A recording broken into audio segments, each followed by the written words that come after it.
Já são 7h10, em respeito às pessoas que chegaram no horário, acho que a gente deve iniciar.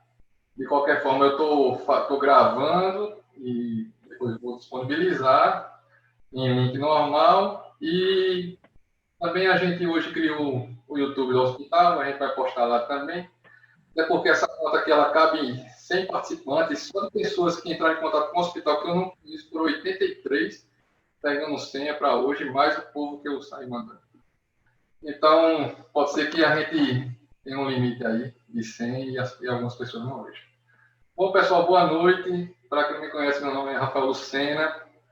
Eu sou um dos diretores do Memorial Arco Verde. Minha área de atuação é cirurgia bariátrica, laparoscopia. A gente coordena a urgência e emergência do Hospital Clínica e Cirúrgica e está envolvido nesse comitê de crise dessa epidemia.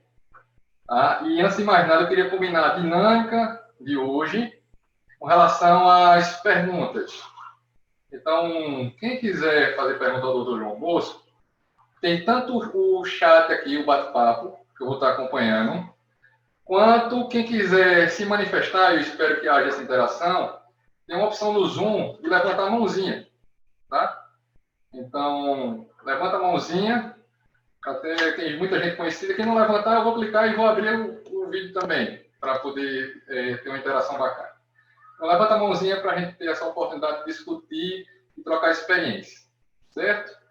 A gente iniciou esse projeto baseado em vários webinários que vem acontecendo desde o início da pandemia, até porque, como falei, segunda-feira, no nosso início, o meu entendimento é um bom legado que essa pandemia vai deixar essa exploração da educação continuada à distância, estreitando laços, mesmo a gente tão distante.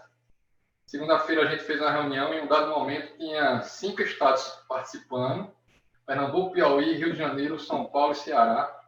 Colegas que participaram, interagiram e foi excelente. Claro que todos os temas que nós vamos conversar hoje, nas próximos webinários, que vão ser, a princípio, Covid, mas depois a gente vai abranger para outros temas, já existem na rede, então tem várias aulas nesse sentido. O Dr. João Bosco já falou um monte de vezes, eu já acompanhei ele falando sobre isso. Só que aqui a gente tem uma situação de mais informalidade, a gente vai poder conversar de forma mais aberta. De fato, hoje, mais que nunca, a nossa ciência realmente é de verdades transitórias. Então, muita coisa está acontecendo semana a semana.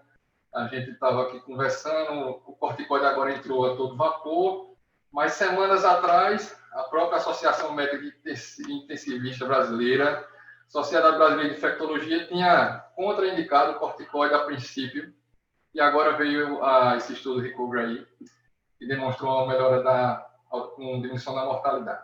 Tá?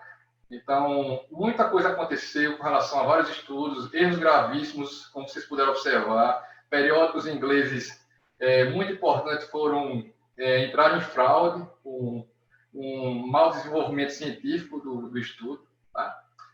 E, bom, nós iniciamos a plataforma na segunda-feira, dia 15, essa forma de educação continuada, onde a gente discutiu os aspectos radiológicos da Covid-19, foram palestras de altíssimo nível, com muita interação, muita gente envolvida, como a gente falou, 5 estados. Eu, de antemão, quero agradecer a todos os participantes, todos os debatedores, todo mundo que se envolveu. Ficou um pouquinho extenso, realmente, mas é o início, a gente vai adaptando, mas foi excelente, e, assim, tive um feedback muito bom na nossa primeira reunião. E essa proposta, ela veio também para melhorar o nosso nível de atendimento, né? Nosso corpo clínico, médico, enfermagem, fisioterapeuta, técnico de enfermagem, e também para fortalecer a própria região, não só o corpo clínico do Hospital Memorial Arco Verde, como melhorar, de uma forma geral, a nossa região, né? Arco Verde e as cidades vizinhas. Tá? E dessa maneira, com muita honra e satisfação, que apresento o nosso palestrante de hoje. Ele está todo simplesinho, ó, mas ele tem renome internacional. Está disponibilizando o seu tempo, que agora ele já tem um pouquinho, para brilhantar a nossa sessão. O Dr. João Bosco de Oliveira, arcoverdense, né, um orgulho para a cidade. Ele é CEO da Genômica, formado em Medicina pela Universidade de Pernambuco, fez clínica médica na Universidade Federal de Pernambuco, doutorado em patologia clínica na USP São Paulo, pós-doutorado no NIH nos Estados Unidos e PhD em imunologia experimental na Universidade de Amsterdã. E numa data como a de hoje, 18 de junho, que há anos passamos juntos, de uma maneira mais extrovertida, e corresponde à abertura do nosso São João, diversificado multicultural, como, se vocês não conhecem, devem vir conhecer, onde seguramente estaremos tomando bastante chá, né, Bocinho, para ser politicamente correto, nesse momento. E hoje teremos um São João, uma abertura de São João diferente. Então é com muita satisfação, muito orgulho, que eu passo a palavra para o Dr. João Bosco, interajam bastante, tá? Aproveita essa oportunidade e vamos iniciar a nossa conversa. Dr. Bosco, meu amigo, que honra tê-lo aqui com a gente. Muito obrigado.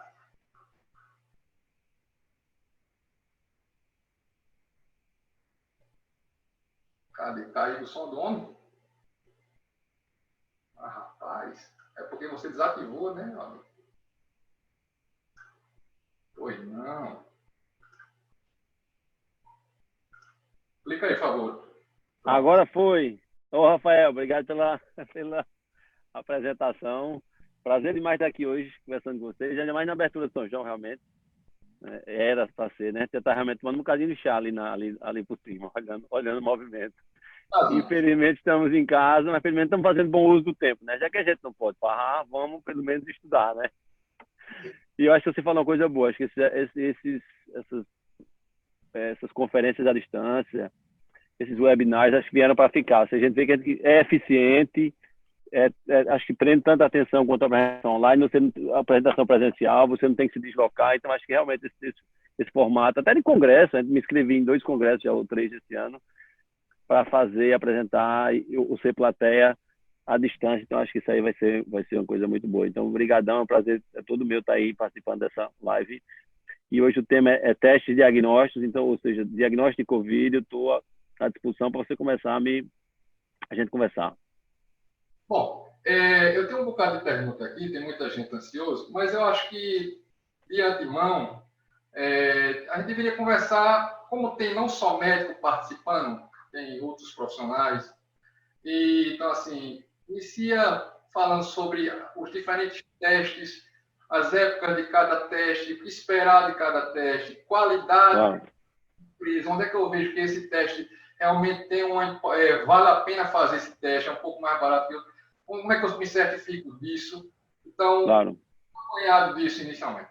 Tá bom, Rafael, beleza. Realmente, Covid a gente sabe que todo mundo, né, inicialmente você busca um diagnóstico ou porque você está com suspeita clínica, você está com sintomas e sinais compatíveis com Covid, ou porque entrou em contato com alguém que teve diagnóstico recentemente, tá?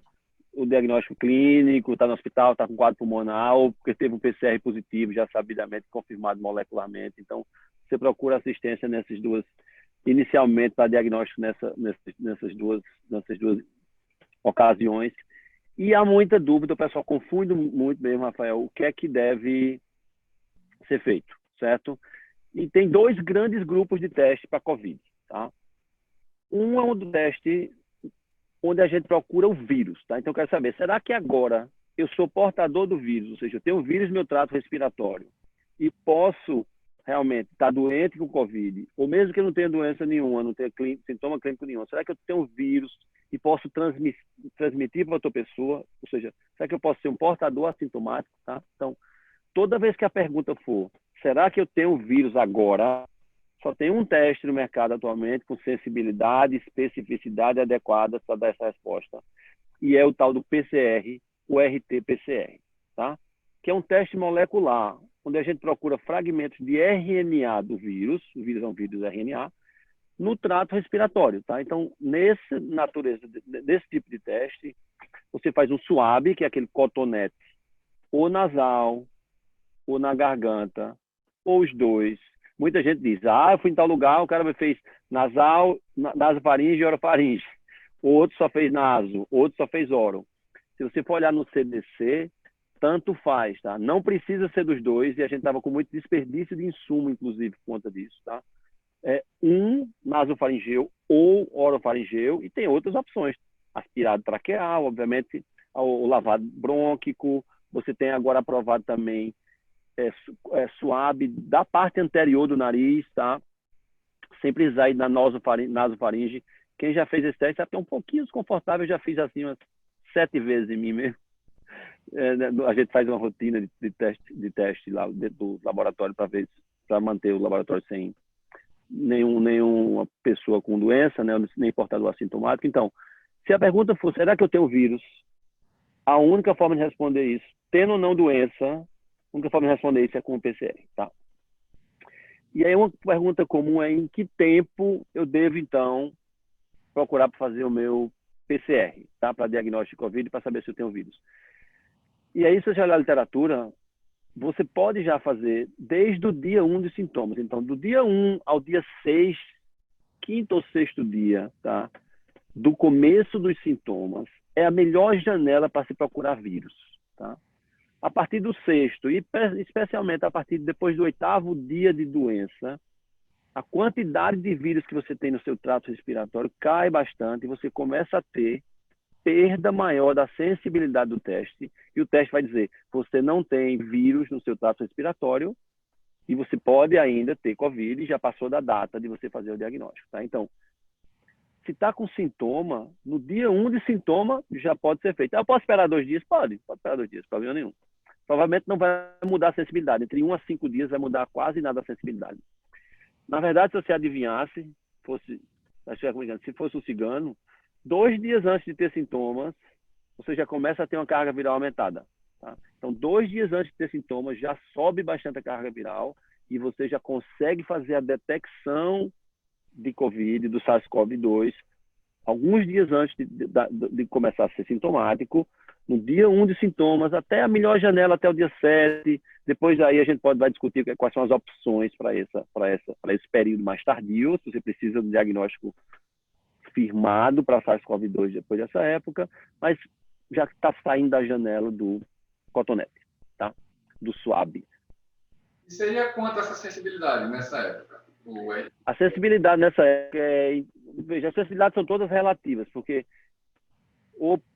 como é que se testa a sensibilidade? 90% em torno da sensibilidade para um teste, tá, Rafael?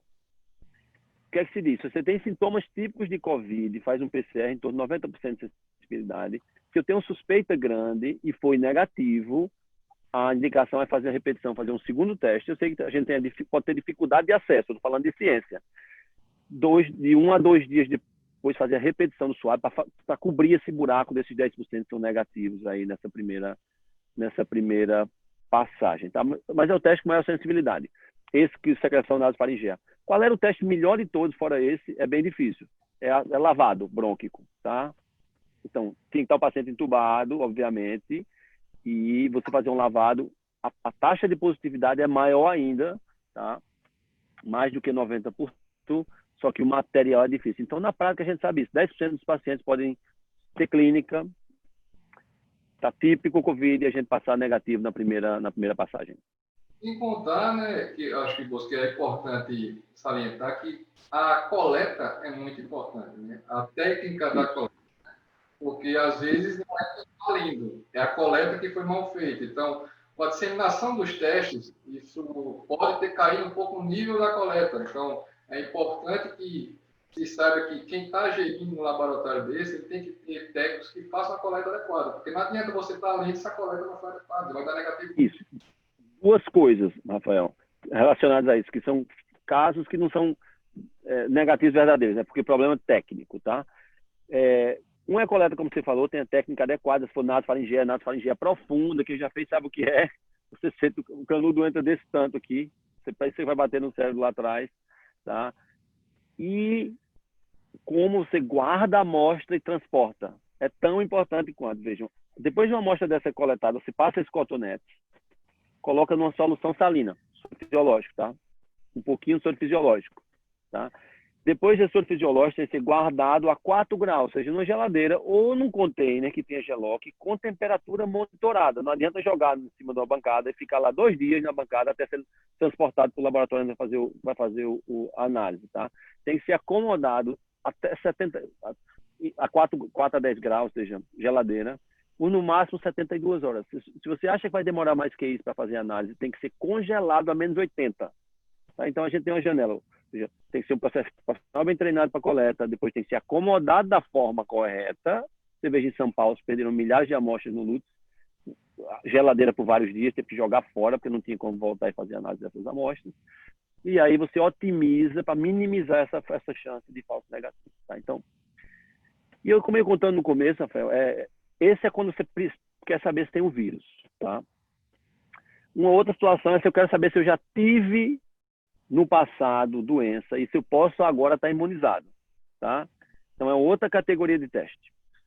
Eu queria que você didaticamente explicasse isso, porque a gente tem um grupo heterogêneo, para em seguida, após a gente esclarecer os tipos de testes, eu vou começar a abrir as perguntas para a gente dinamizar. Então, tá bom. Você essa questão dos novos testes que você vai falar. Claro. Então, exatamente. Então, quando você quer saber se você está potencialmente imune, se já teve contato, se aquela gripe no carnaval, eu tive uma gripe no carnaval, acho que foi Covid. Tanta gente viu com essa história. Se quer saber se algum episódio passado, interessa qual, foi Covid, aí você faz um teste sorológico, tá? Um teste onde eu vou analisar, não procurar vírus em cavidade respiratória, em secreção respiratória, eu vou procurar no meu sangue uma resposta, a formação de anticorpos contra o vírus da Covid-19, que é o SARS-CoV-2, tá? E você tem dois sabores de anticorpos principais. Você tem o anticorpo do tipo IgM e o anticorpo do tipo IgG. Assim que a gente é infectado, em torno de 5 a 7 dias, em média, depois de ser infectado, você começa a produzir o primeiro anticorpo, que é o M, é o IgM, tá? Ou seja, a gente diz que IgM é anticorpo de fase aguda. É um anticorpo que começa a se desenvolver cedo na doença. Só que, veja, eu falei 5 a 7 dias que ele começa a se desenvolver. Não é cedo o suficiente para você ter um diagnóstico precoce de COVID feito no teste molecular. Por isso que não se indica fazer IgM ou um teste rápido, em qualquer que seja o formato, seja por sangue ou seja por teste rápido, daqui a pouco eu falo disso. IgM não tem sensibilidade suficiente nos primeiros 5 dias para fazer o diagnóstico de doença aguda. Fala, Rafa. Deixa eu lhe atrapalhar para fazer uma colocação clínica que a gente tem visto muito aqui. Chega muito paciente insaturando com síndrome de angústia respiratória e algumas vezes são pacientes que têm insuficiência cardíaca, hipertensos graves e muitas vezes a gente tem que definir na hora onde colocar esse paciente. A gente separa uma UTI geral e uma UTI isolamento. Então, a própria tomografia, que a gente discutiu muito segunda-feira, no início, às vezes, ela tem acometimento apenas unilateral, ela não é tão clara aquele aspecto bilateral periférico, e isso suscita dúvidas que a gente tem que definir que o paciente está desaturando, onde vai localizar esse paciente. A gente começou a utilizar de uma ideia, que aí agora eu vou questionar o imunologista de fato, seguinte, no entendimento nosso, que esse paciente, que muitas vezes ele não sabe precisar quando iniciou o sintoma, às vezes ele não iniciou ontem, iniciou anteontem, e essa conversa que iniciou ontem, às vezes atrapalha, porque você entender como certo, aí você faz um exame e dá negativo e você acha que esse paciente pode não ter o diagnóstico. Então, o que a gente está fazendo faz a tomografia ela não é clara, a gente faz o teste rápido. E a gente tem tido uma positividade desse teste rápido muito grande nos pacientes que chegam e têm diagnóstico mesmo com poucos dias de sintomas, entre aspas.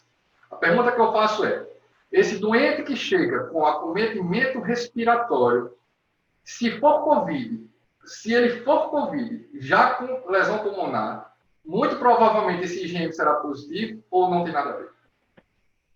Sim, sua experiência bate completamente com o que é esperado da cinética da resposta imune. Veja, e da cinética da doença, na verdade, do perfil de doença. Doença pulmonar mais grave, chegando no hospital, ou seja, já saturação abaixo de 94, ou seja, já com doença pulmonar mais avançada, geralmente acontece na janela depois do 7º dia, certo? Em torno do 8º ou 9º dia. Isso, é porque justamente muitas vezes a conversa do paciente ou dos familiares, assim, ele estava ótimo, foi de ontem para hoje. Isso, às vezes de raciocínio, e eu queria perguntar a você sobre isso, porque tem dado certo essa linha de raciocínio. E é uma aplicação correta, veja. Estava certo, assim, ela estava bem relativamente, pode até ser relativamente certo, porque o cara vem bem só com sintomas gerais. Ele não cara não lembra que teve febre, 60% só tem febre, 64% dos pacientes têm febre, com uma corte grande agora no New England. Ou seja, febre não é um bom sintoma, não serve como ferramenta de triagem. Tem dor no corpo, tem coisa leve. Agora, quando sentir falta de água, agora o cara ficou doente. Só que já é do 7º ao 9º dia. Muito provavelmente um IgM. Então, aplicação de IgM, você citou disso. A aplicação mais correta de IgM para diagnóstico COVID é nessa janela, Rafael. Entre o 7º e o 10º dia, porque a chance de o PCR dar positivo já é menor. Óbvio que você estiver disponível, você vai mandar fazer no Cefeide, lá que está em 2 horas, tá? Mas se você não tem disponível, o teste rápido está completamente bem aplicado, porque está na janela tempo correto. Ah, o cara chegou só espirrando e está com dor de cabeça e coriza há 2 dias. Não vai funcionar o teste rápido, tá? Porque a janela está muito longe. Sintomas pulmonares, está lindo, bem indicado, porque a gente sabe que da fisiopatologia da doença, a janela bate com a janela de sorologia, e a aplicação, inclusive, de IgM é essa. Tardio demais para um PCR ser positivo, tá? E já depois da janela do 7º dia, tá? Então, a aplicação é perfeita. E muitas pacientes têm duplo positivo, você tem notado. Não é incomum em SARS-CoV-2 você ver a dupla positividade M com G. Tem uma coisa meio torta sobre a imunidade de SARS-CoV-2, que normalmente a gente vê o quê? IgM subindo no 5º dia, dá um pico no 10º dia, mais ou menos, 12º dia, e vai caindo até a 6ª semana você vê IgM aí positivo. E aí GG começa lá para o 7º ou 10º, tem um pico na 3ª semana e vai. Mas a resposta de GG e IgM anda muito junto em SARS-CoV, então não é incomum você ver G e M no mesmo paciente na hora que você faz o diagnóstico. Você vê isso, já sabe que é esperado para a doença. E tem uma peculiaridade também da maioria dos testes. Obviamente, eu não sei exatamente a marca que se está usando, mas eles são altamente específicos. Apesar de DM ter uma baixa sensibilidade na janela inicial por conta da resposta imune, não é o problema do teste, é o problema da nossa imunidade, tá? De tempo de fazer IgM. Ela tem uma especificidade muito alta. Você vê as especificidades relatadas nos testes estão acima de 98%, 98,5%, tá? Então, é 1,5% a 2% a chance de ser outra coisa que não seja Covid, tá? Então, a aplicação está perfeita. Só que aí tem outra... Desculpa. Não, na segunda metade. E agora você vai para o IgG, que eu lhe atrapalhei. Pronto, aí era isso que eu ia dizendo. Então, a aplicação é essa, tá? Então, a gente às vezes faz teste combinado, porque está lá no teste combinado, mas essa é uma aplicação específica, que você me falou, na janela entre o fim do PCR e ainda que se mantém em o paciente sintomático, geralmente com doença pulmonar nessa altura do campeonato, tá? Se eu quero saber se eu tive um passado, não estou sentindo nada. Mas eu quero saber se eu tive a doença, você está procurando G, nesse caso. Você pode até ter M ainda, porque M dura até 6 semanas, então você pode até achar. Mas você está procurando imunoglobulina G, e uma pergunta comum, para que eu sei que a gente não era da área de saúde, é quanto tempo depois do possível episódio, ou possível contato com a pessoa contaminada, que você pode achar que ficou portador assintomático e agora é imune, eu deveria fazer, tá? Então, dada a cinética da resposta imune, 3ª semana em diante é a melhor semana, tá? Então, a gente sabe que sai rampando ainda. Começa com 7 ou 10 e rampa, com 14º, mas 21º em diante é o melhor tempo. Então, eu diria, espere até 3 semanas no mês. Quando alguém pergunta, espere um mês, qual é a pressa? Não tem pressa nenhuma. É melhor você fazer um teste que vai ter menos falso negativo, porque o título é muito baixo de IgG, pode passar batido no teste que você está fazendo, tá? Espera um pouquinho mais, 4 semanas. Se não converteu com 4 semanas, pode achar que foi só gripe, porque e aí a gente pode discutir a sensibilidade dos tipos de teste que a gente pode fazer para sorológico, tá? Mas é improvável que vá soro converter 4 semanas depois, extremamente improvável. E antes de eu passar a palavra para o doutor Ed e o doutor Orestes, que levantaram as mãos, e depois eu vou ler algumas perguntas aqui, a diferença do teste qualitativo para o quantitativo, sensibilidade e especificidade desses testes sorológicos. Tá, exatamente. Então, o teste sorológico, o que ficou mais popular no começo foi chamado teste rápido, que nada é um teste que usa sangue, porque você usa sangue capilar, tá? E é feito por difusão de fluxo lateral, ou seja, é uma técnica específica que é muito rápida. Você furou, coloca capilar, o soro é absorvido por aquele papel filtro, depois que você bota o diluente, tem as 2 fitinhas de GG e GM, você bota um pouquinho de sangue em cada uma, e aí o desempenho desses testes rápidos em relação ao outro teste, que é tirar sangue venoso e fazer numa máquina grande, geralmente essa máquina de laboratório que a gente sabe centralizada, vai depender muito do tipo de teste. Geralmente eles têm uma perda de sensibilidade, Rafael. Ou seja, de cada 100 pacientes, em média, que tem Covid com PCR confirmado, se fizer um teste rápido, o fabricante diz 90 e tantos por cento. Na prática, o que a gente vê é 80, 80 e poucos por cento deles convertendo no teste rápido IgG, tá? Se você faz por sangue, que tem duas metodologias, quimiluminescência ou ELISA, são bem equivalentes. Alguém estava perguntando qual é a melhor técnica aqui. Então, tanto ELISA como quimiluminescência são testes quantitativos, não são só a fitinha presente ou ausente, a banda ausente ou presente naquele teste rápido. São quantitativos. Eles têm uma sensibilidade em torno de 91, 92%, né? Talvez passe um pouquinho disso. Se você for um teste novo da Abbott, que é combinado, na verdade, G com M, ele sobe acima disso, perto de 100% de sensibilidade. E ele tem essa vantagem de ser quantitativa, que é uma vantagem relativa, Rafael, por enquanto. Sabe por quê? Porque a gente não sabe qual é o nível de IgG que confere proteção, certo? Então, a resposta é a mesma para os dois. Não tem.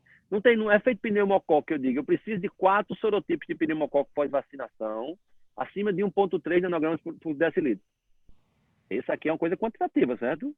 Eu preciso de quantificar. Agora, no estágio atual, é bom a gente fazer o quantitativo, porque a gente vai ter os números, mas que tem diferença prática de um IgG positivo na fita e um IgG positivo pelo método quantitativo, na prática, hoje em dia, não tem. Tá?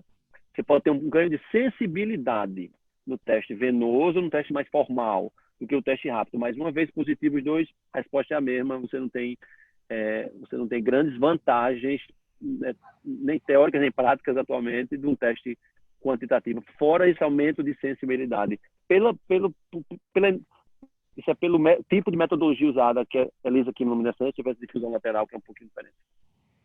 Pois não. Eu vou começar a abrir a palavra, para eu não ficar só perguntando. Deixa eu falar aqui com o doutor Érico. Doutor Érico Vasconcelos. Falso positivo, estão perguntando aqui. Tem uma coisa interessantíssima, eu preciso dizer disso. Eu não falei, daqui a pouco eu toco nisso. O Érico está por aí. De falso positivo. Alguém está perguntando aqui, foi Patrício. Deixa eu colocar Salgueiro. Levantar a mão e depois a gente vai. O doutor Érico não respondeu. O doutor Orestes. Eu já tenho o seu microfone, por favor, doutor Orestes. Pronto, Rafael, tá me ouvindo? Claramente. Boa noite, tudo bem? Boa noite, Rafael, tudo bem? Boa noite aos colegas aí. Prazer conhecer aí o colega imunologista. Rafael, a minha pergunta aí para o colega é o seguinte, veja, eu estou aqui em Sertânia e nesse atual momento atendendo basicamente e tratando pacientes a níveis ambulatoriais. E aí eu tenho 5 pacientes com mais de 30 dias de evolução da doença a partir do primeiro dia de sintomas, que fizeram o teste rápido no momento adequado, né, como é preconizado, e deu IgM positivo e IgG negativo. Como eram alguns pacientes que precisariam voltar ao trabalho, tinham algum cargo de alguma certa importância, quiseram repetir o teste para ver como é que estava. E aí veio IgG positiva e IgM positiva também, com mais de 30 dias de evolução. A pergunta é, esses pacientes estão transmitindo porque gerou um problema em que a empresa não queria que afastasse o cara. Como estava com IgM positivo, a gente imaginava que ainda poderia estar transmitindo. A pergunta é esta. Claro. Pergunta pertinente, porque, obviamente, M seria marcador de fase aguda, né? Então, você poderia ter a preocupação disso. Mas a resposta é muito provavelmente não. Por quê? Porque fica positivo, começa a positivar lá para o 7º, como eu falei, dia, mas fica positivo até por 6 semanas. Entra IgG em paralelo e, tardiamente, o IgM morre e o IgG fica positivo sozinho. Nessa janela de positividade M e G, não tem infectividade se já foram decorridos mais de 10 dias do episódio inicial, tá entendendo? Ou seja, se já foi respeitada, a gente sabe, 14 dias pode ter carga viral positiva ainda, 20 dias pode ter carga viral positiva ainda, mas aparentemente essas cargas virais positivas depois do 14º dia até o 21º dia não parecem ser altas o suficiente para causar doença em outros indivíduos, tá? Então, estando IgM positivo, mesmo com IgM positivo, desde que tenha passado esse período de 14 dias, que é o período seguro, depois do início dos sintomas, assim, você pode botar para voltar para o trabalho com segurança que não vai estar infectando outros no ambiente de trabalho. Não espere o IgM negativo, o IgM pode passar semanas positivo tá? Antes de realmente ele negativar e ficar só IgG. Então, o que interessa mais é o início dos sintomas mais do que o IgM. Agora, uma pessoa perguntou outra coisa relacionada aqui, eu vou aproveitar para responder. Não sei quem estava só com IgM positivo, pode transmitir? Aí é outra coisa. O IgM começa a positivar no 7º dia, quando o PCR ainda pode estar positivo. Então, tudo que você vai... Essa conta de se pode estar positivo ou não, ou infectante ou não sobre IgM, é tudo relacionado ao episódio inicial, tá? Quando começaram os sintomas. Porque se você tem só IgM positivo e o cara só tem 7 dias pós início de sintoma, ele pode ser contaminante. Ah, não, começou há 14 dias ou 21 dias atrás, o cara ainda é IgM ou é IgM e IgG positivo. Aí não. Fica tranquilo que não vai dar não. Agora, se você não sabe quando começou, ou sabe que começou e foi há pouco tempo, e o IgM está positivo, aí tem que ter cuidado que o cara pode ter carga viral positiva ainda por PCR, tem que estar de olho. Então, esse tempo de sintomas é importante. Valeu, Bosco. Obrigado, Rafael. Obrigado. Obrigado também. Doutora Mirela, deixa eu habilitar seu microfone aqui. Ative seu microfone, doutora Mirela.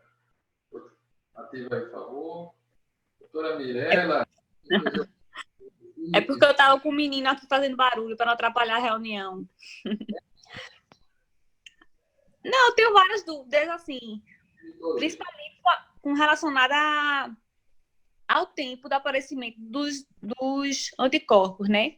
Porque, assim, experiência pessoal e também de outros, né, familiares, de outros colegas médicos, inclusive, que, assim, possui PCR positivo, acaba que sintomas típicos, vão tentar fazer o teste sorológico, IgG, e o IgG não vira, não aparece. Então, assim, qual a explicação? Por que está demorando? A doença realmente demora mais de 30 dias, porque eu vejo gente até com 2 meses, após os primeiros sintomas, que não tá virando ainda. Tá, tem 2 explicações possíveis, né? Primeira coisa, do ponto de vista fisiológico, né? Porque essa é uma revisão na Nature Reviews de imunologia mostrando que muito pouca gente na população, seja imunocompetente, não vai virar a sorologia, tá? Então é improvável que seja um fenômeno biológico, primeira coisa, tá? Então o que cai nessa categoria são 2 coisas. Um é se a gente está usando um teste de baixa sensibilidade. Os testes de baixa sensibilidade são os primeiros testes rápidos, principalmente, das primeiras levas, onde o antígeno é ruim. Então, quando a gente faz um teste rápido sorológico, o que a gente faz? Pega um pedaço do vírus, ou seja a proteína S, ou seja a proteína N, ou ela inteira, S inteira, um taquinho dela, a porção S1 ou só a porção RBD. Quanto menor e melhor esse antígeno for sintetizado e imobilizado, seja para o ELISA, seja para o quimiluminescência, seja na fitinha do teste rápido, tá? Melhor vai ser a qualidade, a sensibilidade do meu teste, tá? Se o antígeno de baixa qualidade, meu anticorpo não liga bem, vai me dar um falso negativo. Então, por isso que eu estou fazendo essa diferença. Então, um teste rápido, dependendo da qualidade, pode lhe dar um falso negativo, tá? Um teste, não interessa seja rápido, seja por punção capilar ou venoso, de boa qualidade, de bom antígeno, tem vários. Se você for no site da FDA, tem um monte. Siemens, Abbott, Eurimune, tem rápido, tem lento, tem de todo jeito lá, bons anticorpos, tá? Depois da 4ª semana, eles tendem a positivar. A gente tem um percentual aí de 8 ou 9%, no nosso que a gente usa no Einstein. É em torno de 9% de negativos, que a gente não sabe ainda porque o ensaio não é bom o suficiente. Tá? Mas é para ser uma quantidade pequena. Um ponto correlato que eu já vi acontecer é se o cara teve um falso positivo no começo de PCR, tá? Ou seja, não era Covid e foi dito como Covid, mas você não tem como diferenciar isso. Na prática, eu tentaria um método alternativo. Se usou um teste rápido, usaria um teste baseado em ELISA. Se usou um teste baseado em ELISA, usava um teste baseado em quimiluminescência. Puxa, o CI, né? O CLIA. Só para ver se não é um problema só para ver se não é um problema relacionado ao desempenho do teste, porque tem antígenos diferentes, são vendedores diferentes, então você vai poder cobrir esse buraco. Mas depois da 4ª semana, você pode ter até 4ª, 6ª, ter um pouquinho de paciência até a 6ª semana. Depois disso, não vai acontecer. Ou realmente não foi, ou o cara não virou porque é um dos sortudos que não vira, tá? Então, mas é para ser muito pouco disso, ou seja, é para acontecer abaixo de 10% dos casos, esse tipo de não conversão. Entendi. Então, a primeira coisa era ser prático. Testaria um método alternativo. Obrigada. Como vai, Salgueiro? Oi. Aqui tá mais calmo, viu?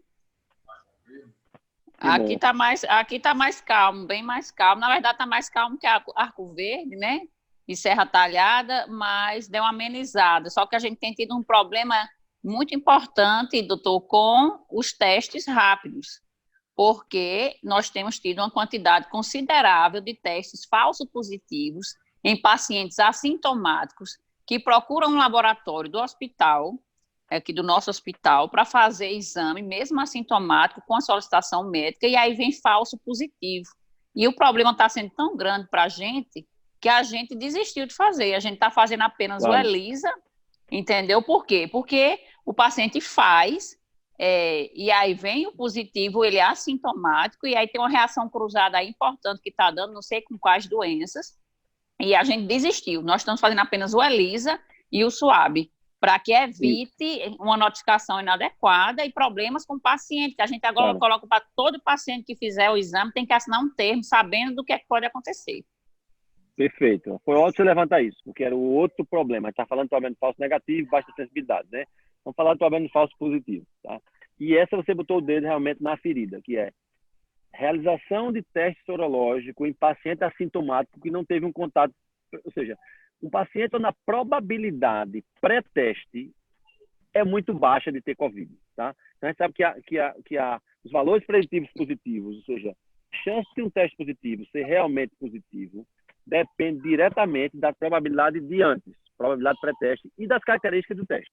Duas coisas. Então, por isso que saiu nessa semana no CDC, na mídia toda, dizendo os testes rápidos, 50% dos testes rápidos dão falso positivo. Acho que vocês viram por aí na mídia, 48% de falso positivo, ou seja, 52% de falsa positividade. Se vocês for lá ler o texto todo no CDC, a notícia é a seguinte. Se você usa um teste de baixa qualidade, o que é que eu vou chamar de baixa qualidade? É um teste que é os medianos, que é uma sensibilidade em torno de 90%, uma especificidade em torno de 95%. Veja que não é tão ruim a especificidade. Estou falando de 95%. Se a epidemia está correndo na sua região, acometendo em torno de 5% das pessoas daquela região, certo? Se você fizer a matemática, o CDC fez, o CDC tem uma tabelinha para você imputar lá e ver isso. A probabilidade de um positivo assintomático, ou seja, sem história prévia nenhuma, testado aleatoriamente com um teste dessa característica, 90% de sensibilidade, 95% de especificidade, importante aqui a especificidade, quem está falando de falso positivo, a chance dele realmente ser positivo só é de 48%. Aí sim, 50% dos casos nos assintomáticos com um teste meia-boca vão ser de falsos positivos. Tá? Aí se você ler um pouquinho mais do teste CDC, ele diz assim, qual é a solução para isso? A solução para isso tem duas. Se nessa população tiver tipo 25% de taxa de doença, 25% da população foi infectada, a sua probabilidade pré-teste sobe tanto que a chance de ser um falso positivo diminui, né? É uma coisa mais ou menos óbvia, né? Você está rodando mais, isso só que mesmo. isso não é fácil, a gente não vai esperar isso. Então, o que é que o CDC diz? Escolha um teste de altíssima especificidade. E o que é que a gente quer com sorologia? A gente quer que ele perca alguns pacientes que têm título baixo de anticorpo, mas todos que são positivos sejam positivos de verdade, não é isso? Isso mesmo. Então, você vai na bula do seu e de todo mundo que vai fazendo sorologia, escolha o teste da maior especificidade possível. Porque, veja, nessa mesma situação de 5% de prevalência da população geral de doença, com a mesma sensibilidade de 90%, se você subir a especificidade para 99%, 99,5%, que tem vários testes com essa característica no mercado, ou seja, extremamente específico, o seu valor preditivo positivo sai de 48% para 87%, 86,5%. Ou seja, só um acocho na especificidade vai fechar esse buraco aí. Então, o que é que eu diria? Eu não sou contra fazer teste rápido, desde que eu saiba a qualidade. Vá lá olhar, porque especificidade, como eu falei antes, bem rápido, assim, no meio de tanta coisa que eu falei aqui, é a qualidade do antígeno, tá entendendo, Patrícia? Se a qualidade do antígeno for boa, aí, então, tem que ter um teste de alta especificidade, senão vai ser o que você está falando. É assintomático, faz uma triagem, é positivo. Você faz um teste melhor, faz um teste de ELISA, ou uma quimiluminescência, que tem uma especificidade bem mais alta. Os ensaios estão no mercado, pelo menos, que é o Maglume, outros da Eurimune, que a maioria das pessoas usam para ELISA, aí dá negativo. Porque e a hemólise, né? A hemólise está causando muito falsos positivos também. Se a gente não fizer em laboratório... Quando faz na rua, né? Que tem muita prefeitura que está fazendo na Então, população. Então, sorológico dá para usar. Se o cara teve uma história típica, esses números não valem, tá? Estou falando para gente assintomática. Os números, obviamente, certo. são maiores, porque a probabilidade de pré-teste é bem maior, então a chance de ter um falso positivo cai muito. Feito num ambiente desse, hospitalar, o cara com quadro pulmonar, a chance de ter um falso positivo é praticamente nenhuma. Mas use um isso teste mesmo. de alta especificidade, porque isso vai mitigar ou minimizar esses problemas.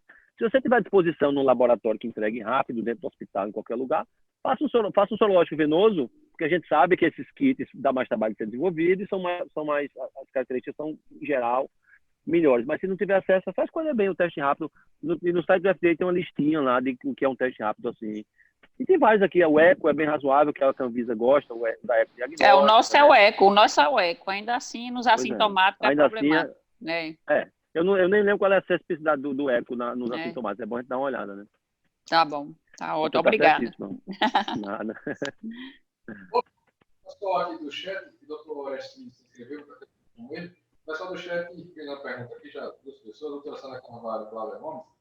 Quando realiza um RT-PCR, eu posso detectar tanto Covid-19 como H1N1 ao mesmo tempo, no mesmo teste? Com PCR? Separar o Covid-19 do H1N1 na mesma amostra?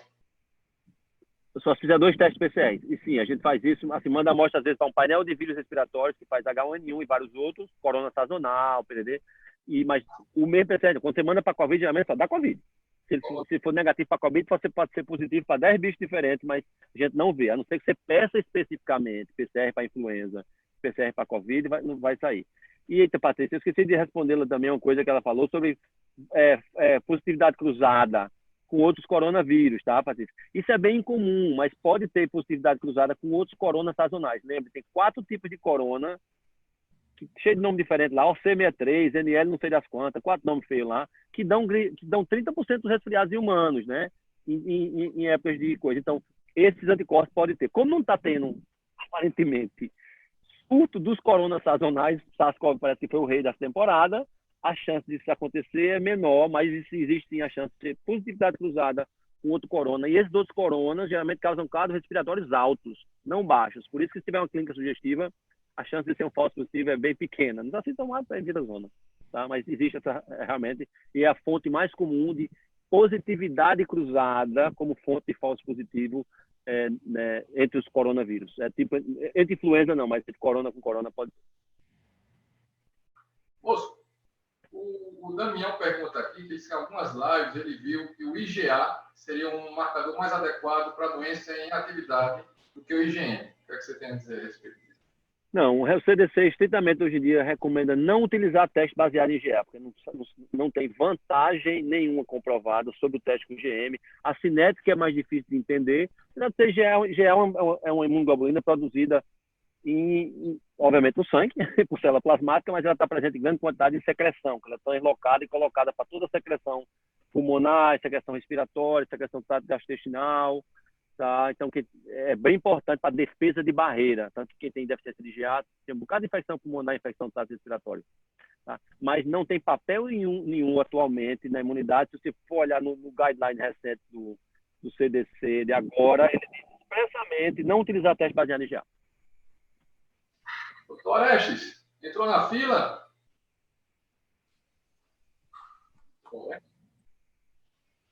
Oi, Rafael.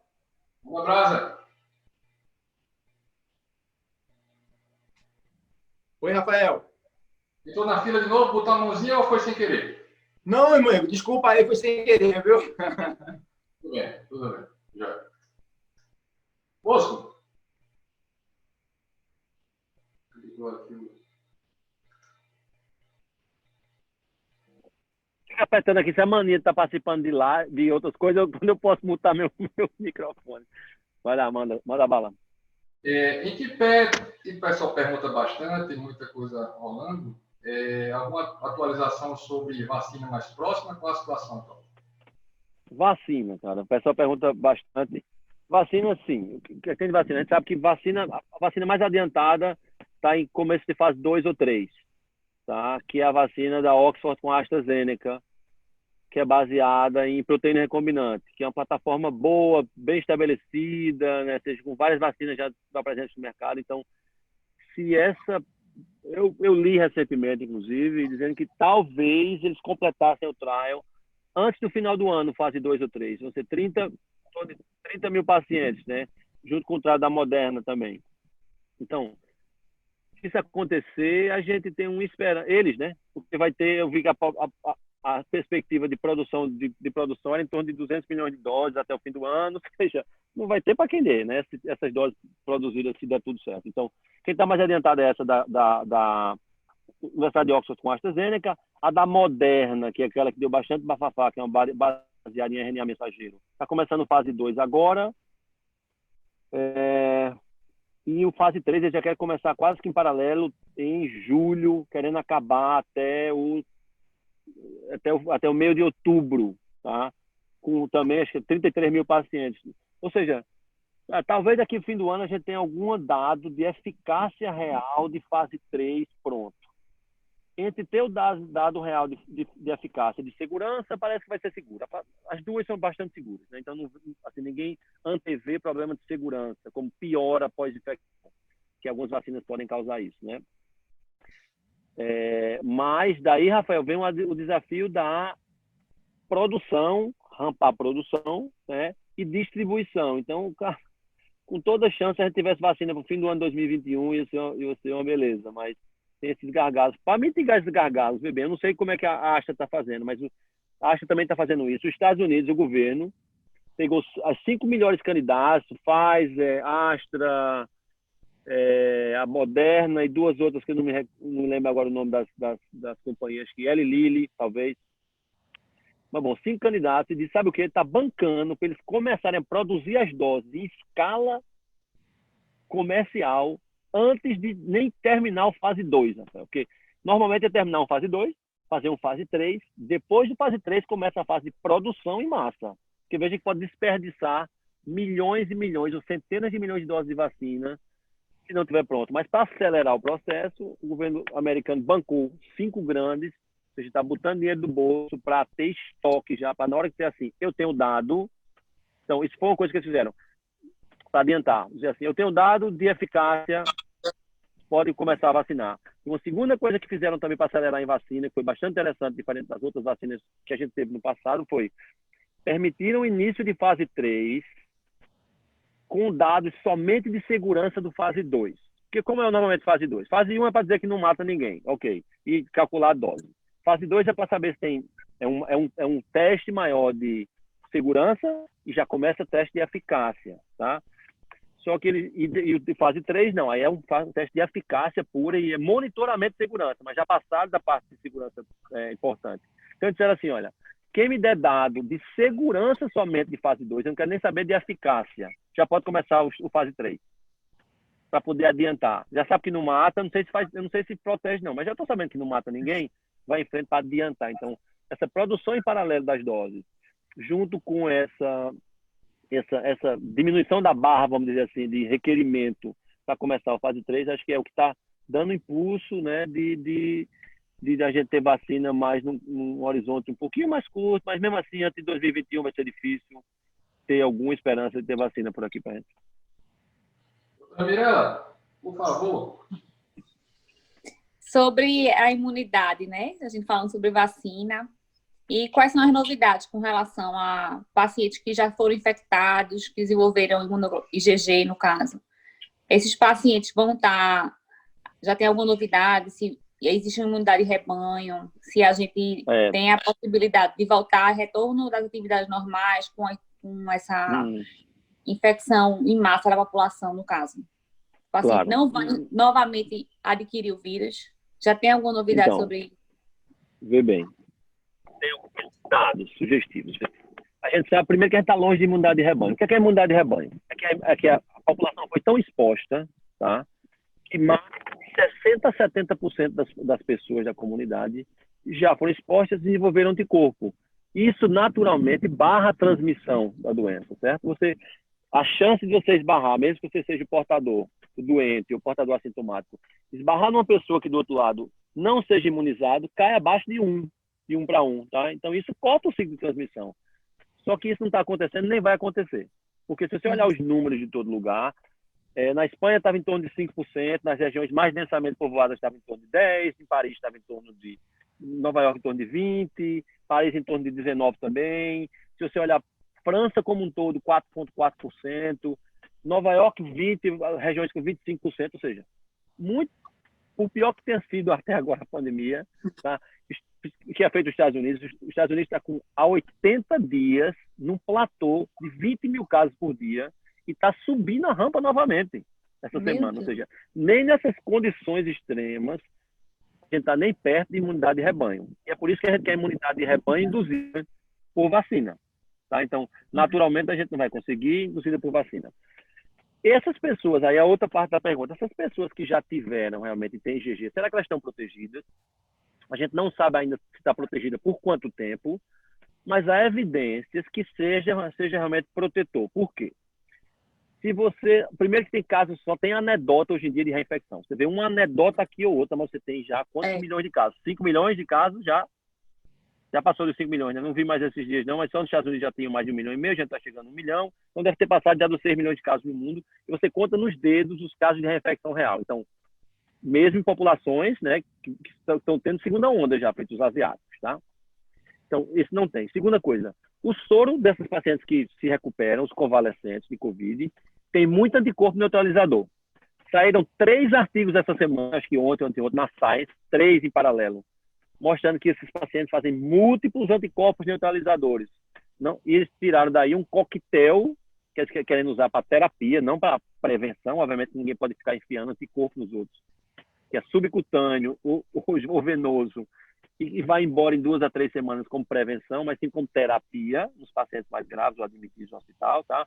Mostrando que o plasma desse paciente realmente bloqueia, tanto in vitro, tem modelo do animal, macaco, primata, macaco rhesus, quando você infecta com SARS-CoV-2, espera o tempo de fazer IgG, tenta reinfectar, ele não reinfecta, artigo na Nature, na Science também, será de um mês atrás, ou seja, há evidências, tanto observacionais dessa do dia a dia, que não tem poucos casos de reinfecção, como de bancada, que você tem um IgG é coisa boa.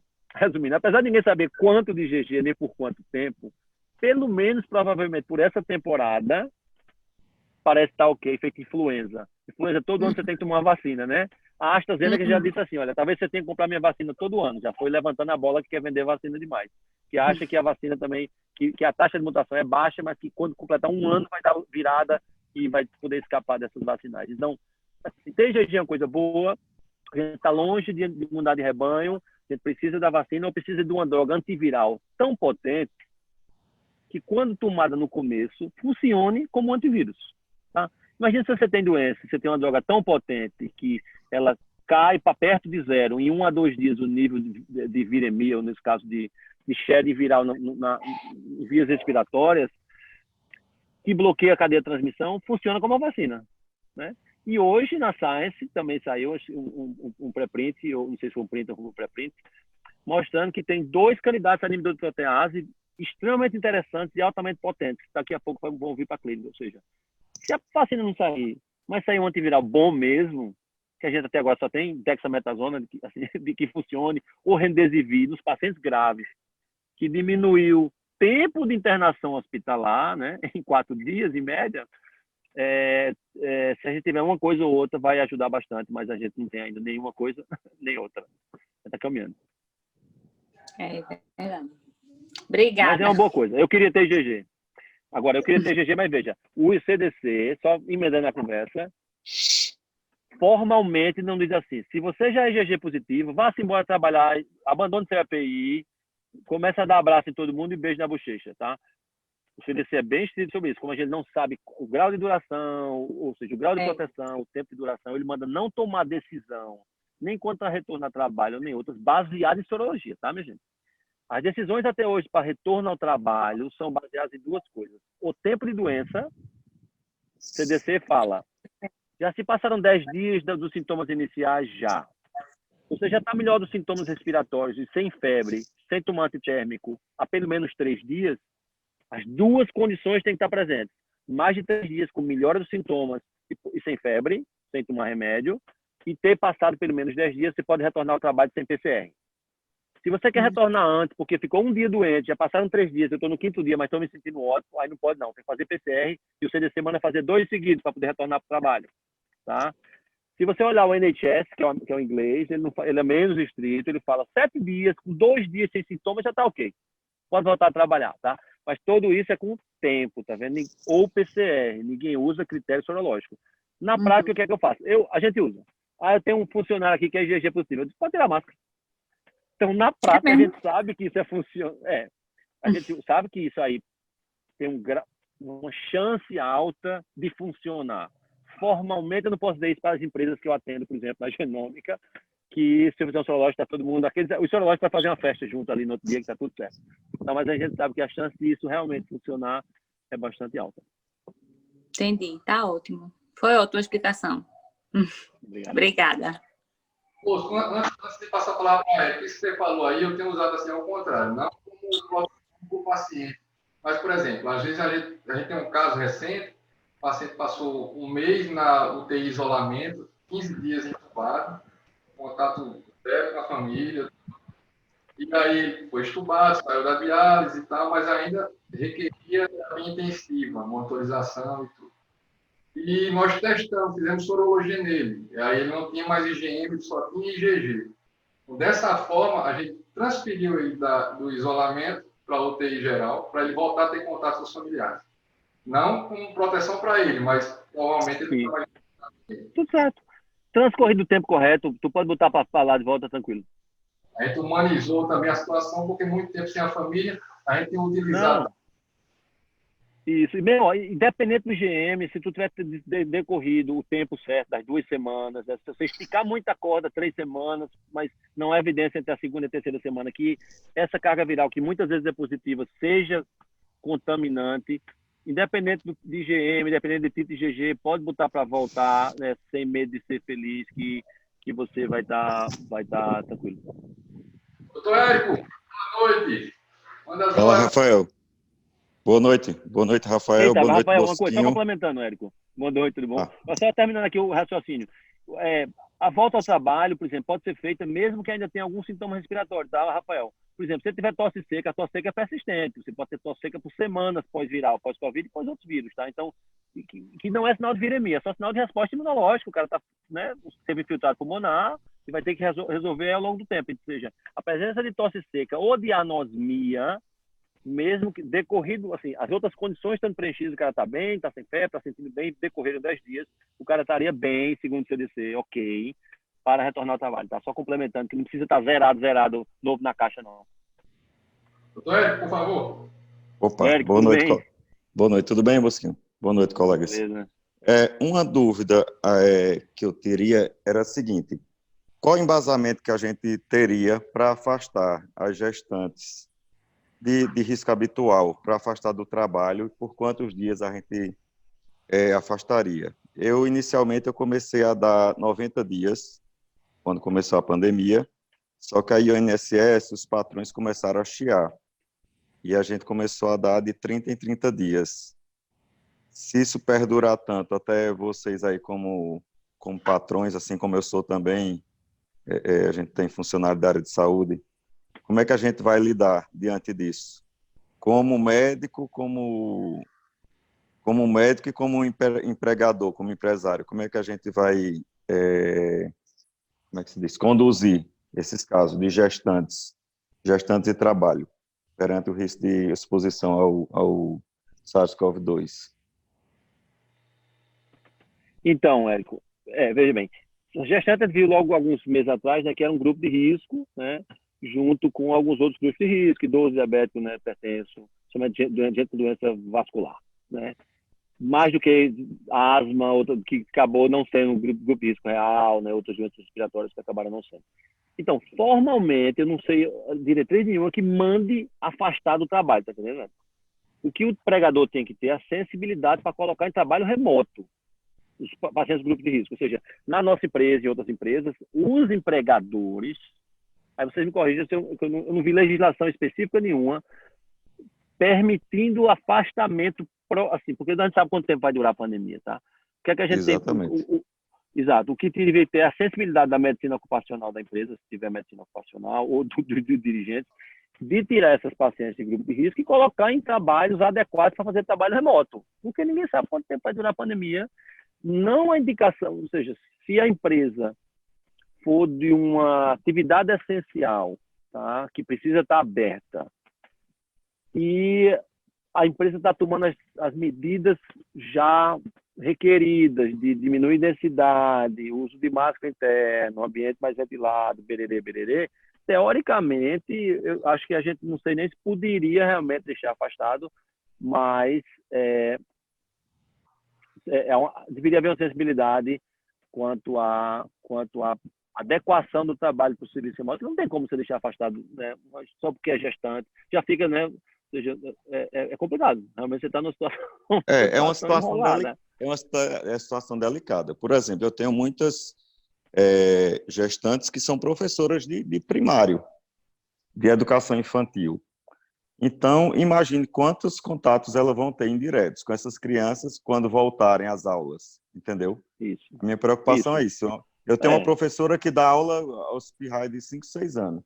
Tem 20 pirrais na sala, 20 crianças. Imagine quantas elas têm os contatos antes de casa.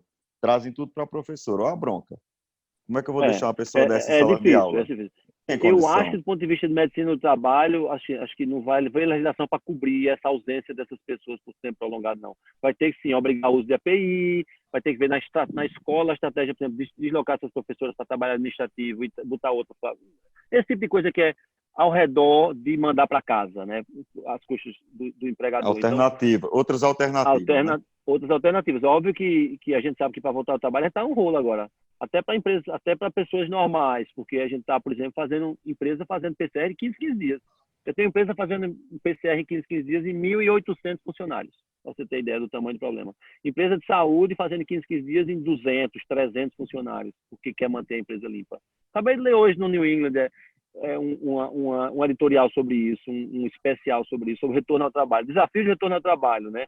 Falando sobre testagem também, que mostra que sim, sorologia ele manda não usar como critério ainda, né? Mas provavelmente vai caminhar algum tempo para a gente fazer isso como critério realmente. E a testagem, se fizer, tem que ser uma testagem repetida, que obviamente é dinâmico. Eu posso estar com Covid hoje, estou daqui a uma semana, né? Quantas vezes eu faço? Não sei, depende do tipo de público que está lidando. Se é que eu posso matar quem eu estou lidando com ele, se é que é uma casa de repouso, se é que eu estou lidando com o paciente na ala oncológica. Se fosse na ala oncológica, na área de transplante, eu ia dizer assim, esses médicos têm que ser testados toda semana. E não de 15 dias, que a gente está fazendo, tá? Ou seja, é complexo, é caro e não tem muita resposta pronta, não. Mas, assim, a acessibilidade era para ser para afastar do setor e colocar um trabalho de mais baixo risco enquanto isso perdurar. Tá, joia, Bosquinho. Não sei se o Rafael quer acrescentar alguma coisa. Só quero mandar um abraço para você e dizer que eu sou seu fã, viu? Obrigado, você foi meu monitor em umas 10 cadeiras na faculdade. 10 cadeiras? Todo ano a gente se encontrava todo ano lá. aparecia alguma coisa, né? Anatomia, fisiologia. Virado. Valeu, Érico. Um abração. Valeu, obrigado. Um abração, viu? Um abração, tchau. Renata colocou aqui que existe uma portaria estadual recomendando a afastamento da distância. Ela colocou aqui, não sei se ela quer se pronunciar, levanta a mãozinha. Enquanto ela levanta a mão.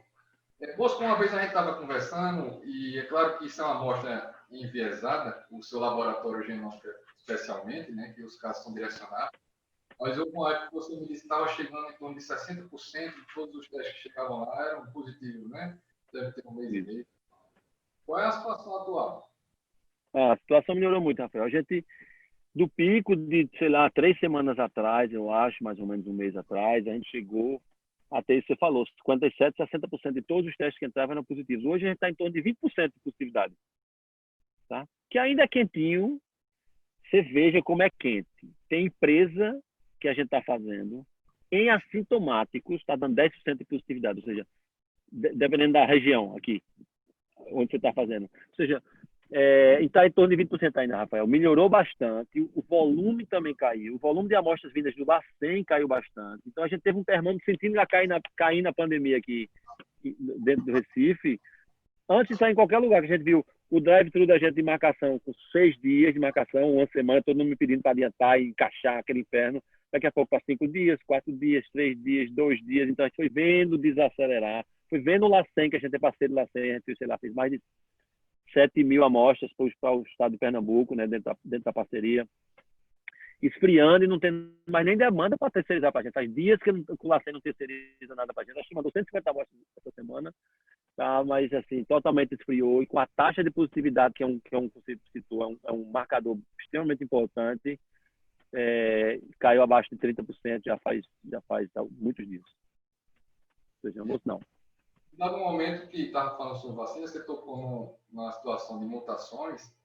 É claro que a gripe espanhola já tem 100 anos, né? A medicina era completamente diferente, mas o surto demorou. Inicialmente, a conversa nessa pandemia aqui com 3, 4 meses, agora não tenho a menor ideia de quando isso vai resolver.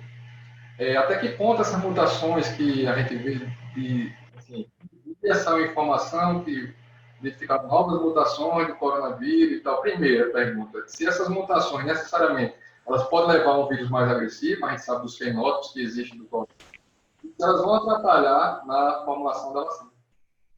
Isso. Elas podem mais, assim, modificação do fenótipo pode haver. Primeira coisa, talvez tenha sido o vírus mais estudado genotipicamente que já teve notícia até hoje. Até por cirurgiões. Exatamente. E ter mais sido sequenciado do que qualquer outro. Inclusive a gente não publicou ainda, mas a gente fez os primeiros casos de Pernambuco, ou seja, que sequenciou o genoma completo dos vírus aqui de Pernambuco. A gente nem publiquei ainda, nem botei na mídia. A gente fez em torno de 40 amostras de vírus, né? Conseguiu o genoma completo em um subgrupo dessas. O que a gente viu, por exemplo, em Pernambuco, foi que todos os vírus mapeavam com o vírus de São Paulo. A gente pegou de épocas distintas, e agora eu vou voltar mais para o começo, para pegar as primeiras amostras de laboratório para sequenciar novamente, mas a impressão que dá é que nós aqui não foi introdução via aquele cruzeiro que parou aqui na costa de Recife, nem outra porta que não a Paulista. A Paulista tem uma característica específica, mutação tripla em um determinado local, que não existia na Itália, não existia na Ásia, se desenvolveu depois de chegar no território brasileiro via porta sudeste. Então, é possível que as nossas aqui tenham sido eu trazendo de São Paulo, vindo assintomática, e trouxe lá para aí, todo mundo. Ou seja, alguém me voltando de São Paulo que trouxe isso aqui para a gente. Aí, sim, então, estava entrando na história que era para dizer que tem muito vírus sequenciado, você encontra o perfil mutacional, mas até agora, Rafael, não teve mutação de monta nos lugares importantes, que são os lugares onde até agora, nos plasmas convalescentes, tem ligação de anticorpo neutralizador. Tá? Ou seja, essa proteína não tem ligação de anticorpo neutralizador, é que se for mutado, o anticorpo não reconhece. Não reconhecendo, ele fura a vacina, ou seja, ou a resposta imune. Tá? Então, que é uma regiãozinha da proteína S, que é a proteína da cápsula, a proteína de spike, que é a que se liga ao receptor ACE2 e faz a internalização do vírus, tá? Extremamente importante ali, especialmente a regiãozinha chamada RBD, que não parece ter mutação acelerada nessa região, ou seja, mas a expectativa é que isso paulatinamente ocorra e que a vacina talvez perca eficiência anualmente, como eu comentei anteriormente, como a influenza, que não é o fim do mundo, não. Você fica um ano imunizado, tá? Mas até agora não há indicação de cepa viral, desde a original até agora, que tenha mutação substancial na proteína S que impediu ligação com o anticorpo neutralizador, ou seja, não deve afetar a eficiência da vacina. Nem tem evidência nenhuma que tenha melhorado o fenótipo, tá? Até agora, ou seja, melhorado a capacidade de internalização. Tem umas histórias que talvez tenha que aumenta a carga viral, mutações que estabilizam mais a carga viral, mas você vê que a gente nem ouve isso na mídia, nem ouve isso em artigo de grande porte, que não parece ter tido característica especial nenhuma ultimamente. A última vez que teve isso foi quando saiu do morcego para o pangolim, se estabilizou e se ficou ninja em entrar em receptor ACE2 de humano. Essa foi a última grande leva, mas é possível que aconteça isso e a gente não veja piora, mas eu vejo perda de eficiência, mais provável. Entendi. Senhor Damião, se apresente, por favor, faça a sua pergunta. Boa noite, pessoal. Tá ouvindo bem? Boa noite. Satisfação. Oi, Damião. Parabéns aí pela live aí, tá muito bom aí. Obrigado. Doutor João, minha dúvida é o seguinte. A gente está entrando agora numa fase de começar a ter os retornos de bloco cirúrgico, de cirurgias eletivas, algumas que não estavam fazendo só urgência. E aí estão surgindo vários protocolos diferentes de cada hospital de o que fazer de testagem para os pacientes para a cirurgia. Então eu já vi alguns locais de fazer PCR 2 dias antes, 3 dias antes, fazer 2 PCRs com intervalo de 2 dias, então vários protocolos diferentes. Mas primeiro eu queria saber de ti aí qual o que tu achava que seria o mais adequado, de acordo com a tua experiência aí. E outra coisa é com relação a vai voltar agora essas cirurgias de forma escalonada com ocupação, né? 25%, 50%, à medida que forem aumentando essa capacidade de cirurgia.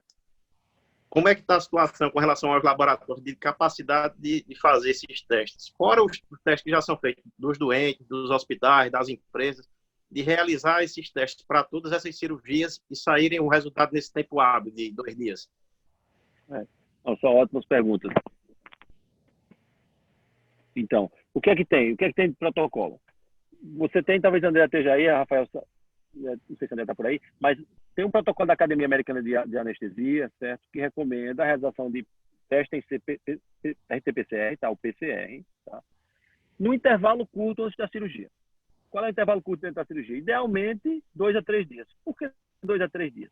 Porque mesmo que o doente, depois de fizer um PCR dele, se contaminasse nessa próxima janela, 2 a 3 dias, ele geralmente não é transmissor antes do 3º a 5º dia, tá entendendo, Damião? Ou seja, mesmo que houvesse, ele fez o PCR hoje, amanhã foi tomar um em qualquer lugar, né, para pedir, e se contaminou e vai passar a cirurgia no outro dia. Então, é improvável que na janela de 72 horas, com um PCR inicial negativo, ele fosse contaminante para a equipe cirúrgica, nesse caso, né? Principalmente anestesista. Então, a Academia Americana pede a realização de RT-PCR, tá, do lado do paciente no pré-operatório. E é o que eu vejo o pessoal começar a fazer aqui em Recife. Não faz 2, faz um PCR. Um pode ter um falso negativo? Pode, mas veja, você já parte de uma probabilidade pré-teste baixa. É um paciente assintomático, tá, fazendo um screening por cirurgia eletiva. Então, é bem razoável um PCR único. Se duplicar, aí vai complicar demais, porque veja, você já tocou no segundo ponto. A capacidade de testagem vai depender por cidade. Em Recife, eu digo que há capacidade de testagem, né? A gente começou, por exemplo, eu tinha uma capacidade instalada de fazer mais de 1.200 testes por dia, a gente está fazendo, tá, menos da metade disso. Então, depois que passou a pandemia, os laboratórios ficaram com capacidade instalada folgada para atender agora outras necessidades.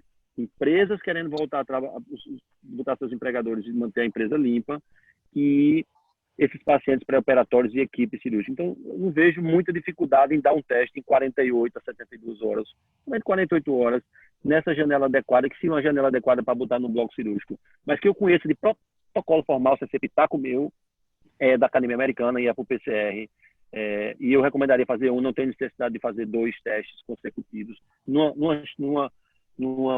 Agora, o que é que não deve fazer? Aí sim, é contraindicado, que eu vi o pessoal pedindo para fazer, eu tive que desfazer por telefone, faça um teste rápido no paciente pré-operatório, tá? Então isso não tem sentido.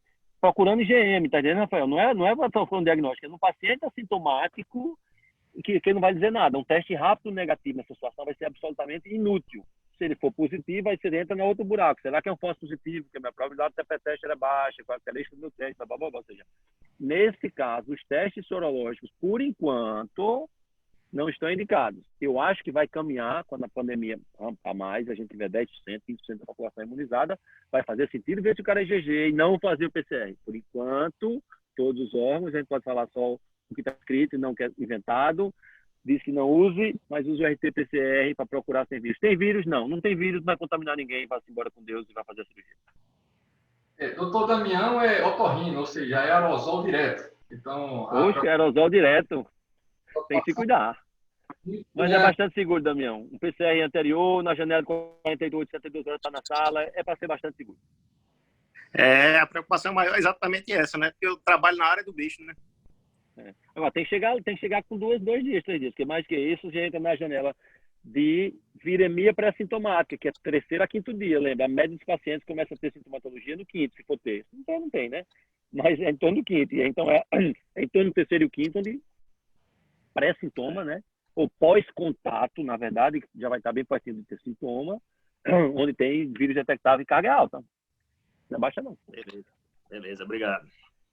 Essa pergunta de Damião, ela é muito importante, porque assim, ainda não existe um parecer nacional, né? O Ministério está meio sem definir isso, foram liberadas as cirurgias eletivas. No momento, a gente conversou um pouquinho antes da live, a anestesia geral mesmo, a gente está tendo uma dificuldade enorme com insumos e relaxantes musculares, porque usou muito Covid, um paciente grave no Brasil.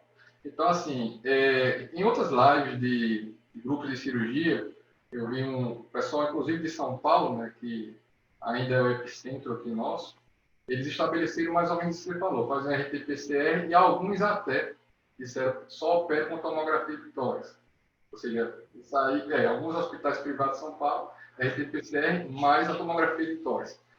Existem pacientes que têm afecções pulmonares assintomáticas, a tomografia ela mostra. E uma das lives que um grande cirurgião bariátrico, ele comentou até o seguinte, eu já estou pegando 4 obeso totalmente assintomático, RT-PCR positivo. E é grupo de risco e, teoricamente, deveria ser sintomático, né? O obeso. E mesmo assim, o próprio obeso, cheio de comorbidade, diabetes, hipertensão e outros mais, eles assintomáticos e RT-PCR positivo.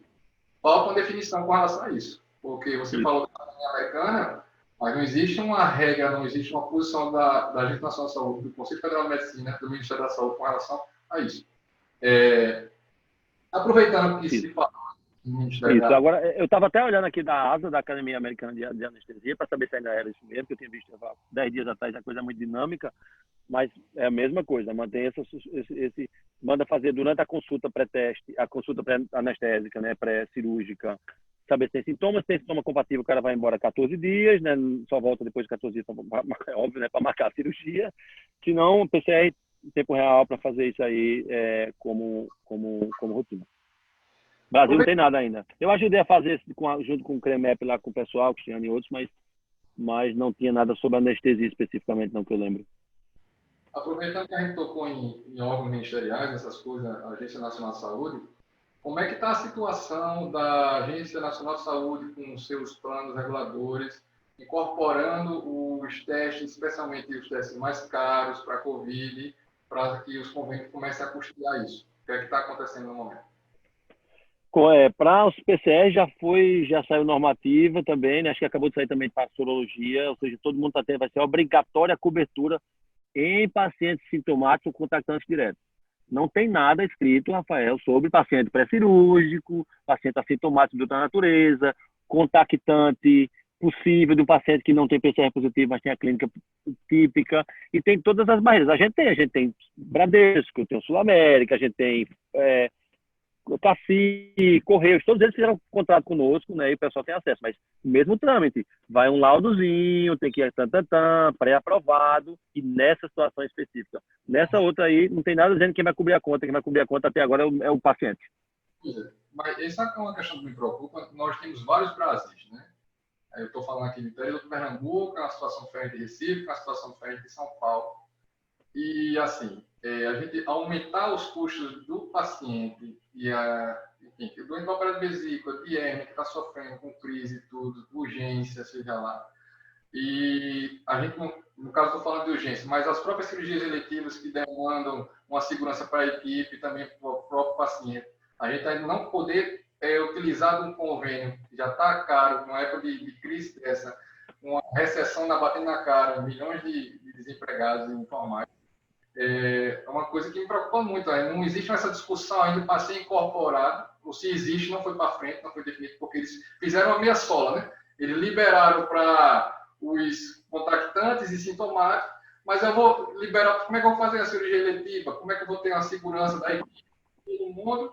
E a gente vai ter uma nova onda de doença, o comércio foi reaberto, então tudo isso preocupa demais. E a gente não tem só o paciente, muitas vezes o paciente não tem mais condição de pagar isso. Pagar, além disso, um exame, um RT-PCR para poder me operar. Pois é, isso é um rolo. Ele mandou esse rolo de volta para a gente, para a comunidade médica e para os pacientes se virarem. Porque...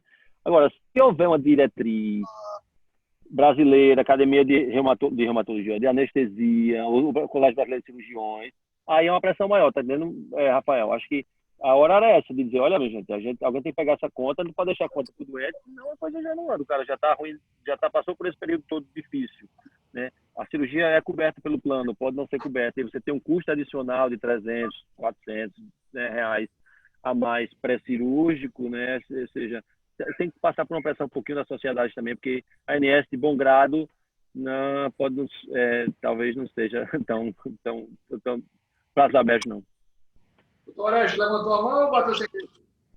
Sim, Rafael, uma perguntinha aí ao Bosco aí. Ok? Bosco, vê só, meu colega, a gente hoje tem um concorrente forte que é o Dr. Google, né? Então, eu estou fazendo essa pergunta a você hoje porque hoje fui abordado por um paciente e eu queria perguntar a relação. Qual a relação que tem como facilitador, se impacta ou não a relação COVID-ECA2? Porque muitos pacientes hipertensos, a questão de uso de ECA, losartana, aquela questão toda. Como hoje eu fui abordado por um paciente que viu no Dr. Google, como é que está essa questão? Ótimo, porque isso aí saiu na mídia no começo, porque o inibidor de ECA podia fazer não sei o quê, aumenta o receptor ACE2, então por isso você vai ter maior infecção. Caiu tudo por terra. Saiu 3 artigos, 3 de uma vez no New England. Mais um editorial, tá? Saiu faz 2 dias. 48 horas, eu acho que saiu, 2 ou 3 dias. Corte gigantesco de pacientes hipertensos, né, usando inibidor de ECA, obviamente mostrando todos eles a mesma coisa. Hipertensão é fator de risco para aumento de mortalidade para a COVID, mas que o inibidor de ECA ou de receptor de angiotensina não tem nada a ver com a história. Deixa o bichinho quieto e não tem necessidade nenhuma de mudar a medicação. Então, aconteceu um tempo atrás e agora saíram 3 consecutivos, né, do New England há pouquíssimo tempo, botando por terra essa ideia que eles não teriam que interromper ou mudar de categoria de droga. Então, pode dar o conselho com segurança que ele pode manter a medicação e ele tem que se dar. Ele tem risco, mas não por conta da droga. Ok. Obrigadão. Poxa, a gente está chegando perto do final. Eu vou ler uma pergunta do Dr. Everton, depois eu vou fazer outro questionamento com relação aos idosos que estão presos aí. O Dr. Everton perguntou aqui se é verdade que em pacientes com IgG positivo, clinicamente bem e com critério de alta pouco, pode apresentar RT-PCR detectado. Ele ouviu que a ideia poderia haver material genético inerte no organismo, poderia ser detectado pelo PCR. E a outra dúvida é se há uma relação com a suscetibilidade genética para predispor a infecção pelo vírus. Isso é algo que eu ia perguntar também, porque a gente observa marido contaminado, mulher não contaminada. 2 testes totalmente diferentes, e vários relatos disso aí. Deve ter alguma coisa de componente genético disso aí. Eu gostaria de ouvir se você tem alguma evidência. Sim, diga agora. A relação da capacidade de infecção de acordo com a tipagem sanguínea. Então, são 3 perguntas. A primeira, agora eu já percebi, se o IgG positivo pode dar RT-PCR detectável. A segunda, se há uma relação com a suscetibilidade genética para predispor a infecção, é como se tivesse algumas pessoas que não vão se infectar, mesmo que tenham contato. E a terceira é o sangue. Claro. Então, a primeira coisa, IgG positivo, carga viral positiva. Possível. Só porque é possível? Porque veja a cinética. Lembra que IgG vai começar a ficar positiva no 10º dia, 14º dia, tá? E vai rampar mesmo até o 21º, você pode ter um IgG positivo já. E a carga viral, apesar de cair bastante a partir do 10º dia, a gente tem, eu não sei dizer precisar o percentual, mas tem um percentual da literatura e da nossa prática também bem importante, que você vê depois do 14º dia, até o 28º dia. A gente teve gente no Einstein para poder voltar a trabalhar, de diversos setores médicos, que estava com 28 dias de carga positiva. Eu teve funcionário da unidade genômica com 28 dias com carga positiva, tá? Persistentemente, eu não pude botar de volta, porque eu sei que o CDC, eu sei o que está escrito no CDC, mas quando eu estava olhando na minha frente na máquina, o RT-PCR positivo, eu digo, deixa em casa. Tá? Com carga viral claramente positiva. Então, é possível ter IgG. Agora a pergunta é, será que esse paciente, que já é IgG, já deve ter mais de 2, 3 semanas de doença, do início da doença, se teve doença, será que ele é contaminante? Será que ele vai deixar outras pessoas doentes? Eu não sei, não tenho evidência. Aparentemente, depois do 14º dia, com carga viral, sem carga viral, com IgG, sem IgG, não vai ser mais contaminante, pelo menos em larga monta. Geralmente não é mais cultivável, por isso tem essa história de fragmento, ou porque é muito pouco, porque realmente não é viável o vírus nessa altura, mas é possível ser positivo, sim. Eu não ficaria preocupado com isso, desde que as outras coisas estejam andando bem, principalmente o tempo de início de doença, tá? Segunda coisa, material genético no organismo. É isso aí, essa história. Depois do 14º dia, 21º dia, ninguém sabe se o material é viável. A gente está detectando RNA, pode ser fragmento de RNA, pode ser vírus inteiro, mas a carga ser tão baixa que a gente vê a carga claramente caindo, assim, quando é tardio, e que não tenha mais, não passe um threshold, de um limite que seja infectante no ponto de vista prático, a não ser que, né, seja um paciente imunossuprimido. Suscetibilidade genética, que você ia perguntar, Rafael, né? Era de suscetibilidade. Sim, você perguntou de dentro da mesma casa, né, Rafael? Bem, hoje mesmo saiu um artigo ontem sobre isso, não sei se foi Lancet, não lembro mais onde foi, mas tem alguns mostrando que a taxa de ataque secundária, que é a taxa de ataque de um paciente contaminado contaminar outro, certo? Dentro do mesmo domicílio, vários artigos mostrando que é em torno de 18%. Tá? Entre cônjuges, é em torno de 40%. Tá? Então, não é todo mundo. Realmente, obviamente, veja, lembre, todo mundo tem linfócito T e o nosso pool de linfócito T é pronto para qualquer coisa. A gente tem um repertório gigantesco de linfócitos T com uma capacidade de resposta limitada. Tem gente que recebeu carga viral baixa, talvez, tem um linfócito T bom, matou a conversa do início, não ficou doente. Ou porque estava longe dentro de casa, ou porque estava brigado com a mulher que estava longe dela e foi os outros 40 fosse que estavam falando com a mulher e os 60 que não estava. Então, tem vários fatores, incluindo agora suscetibilidade genética. A gente não sabe, provavelmente tem, porque a genética que faz minha resposta imune ser melhor ou pior, e vários outros fatores de minha genética de barreira, de minha proteção de epitélio, que podem incluir isso. O que está escrito no papel, não tem nada disso ainda para doença leve. Está escrito no papel que saiu no New England no dia... Que dia, meu pai? 17 de junho. Ontem. Mostrando que, sim, em paciente, há uma genética para os pacientes para fazer falência respiratória grave, doença respiratória grave, tá, Rafael? E é um clusterzinho no cromossomo 9, um bocado de gene lá que tem que ser estudado, ninguém sabe o que é, só está dizendo aqui, olha, quem tem essas alterações aqui no cromossomo 9, morre mais, tem mais doença respiratória grave. E segundo, aí complementa a ideia, foi tudo certinho que está no New England, tipo A sanguíneo, tá? Outro fator de risco. Não tem, ele não quer lembra, eu tenho que ler o detalhe, eu não lembro, se era positivo ou negativo, mas grupo sanguíneo A é um fator de risco para fazer doença respiratória mais grave e alguns marcadores do cromossomo 9. E se a gente tivesse tempo e quando tiver, vai descobrir essas alterações intradomiciliares, Rafael, e outras, feito esse falou. Um paciente com toda comorbidade e é infectado, PCR positivo e não fica doente. E o inverso, paciente jovem, sem comorbidade, adquire, faz doença grave, morre ou fica entubado. Então, tem esforço para isso. O esforço da genética do Covid é um esforço mundial para isso, que a turma esses extremos a turma vai conseguir resolver agora provavelmente nas próximas semanas vão ser publicados esses extremos. Jovem que fica muito doente, ou muito suscetível, que não fica doente. E a gente, pelo menos, sabendo os extremos, talvez a gente consiga saber esses casos mais leves aí. Mas isso é o que está publicado. O resto, a gente só especula. E deixa eu fazer a última pergunta. Com relação a... Kelton perguntou aqui, vamos fazer a pergunta de Kelton, a pergunta terapêutica, que está perguntando sobre a ivermectina, e se você quer comentar alguma coisa de evidência de ivermectina. A ivermectina é o seguinte, esses troços de droga, eu nunca parei de... Ou seja, nas últimas semanas ou duas eu não li ivermectina, sei que tem uma novidade, a história era, in vitro foi lindo, só que a dose requerida em vivo é em torno de 35 vezes, 20 e poucas, 30 e poucas vezes maior do que a possível de se fazer oral. Ou seja, todo mundo faz. Faça ivermectina, eu digo, para verme vai ser bom. Pode fazer, no máximo já tá verme, piolho e escabiose. Não sei. Doutor Damião, se para o seu Covid vai fazer. Tá bom. Caiu, não foi? Cortou. Foi Beck que me ligou aqui. Beck cirurgião. Então, Rafael, eu estava dizendo aqui, provavelmente ivermectina vai ser bom para verme, para pediculose e para escabiose, mas eu não tenho evidência que para Covid vai fazer diferença, não. O dono da empresa, né? Ué? Tipo, o dono da empresa é bom demais. Oxe,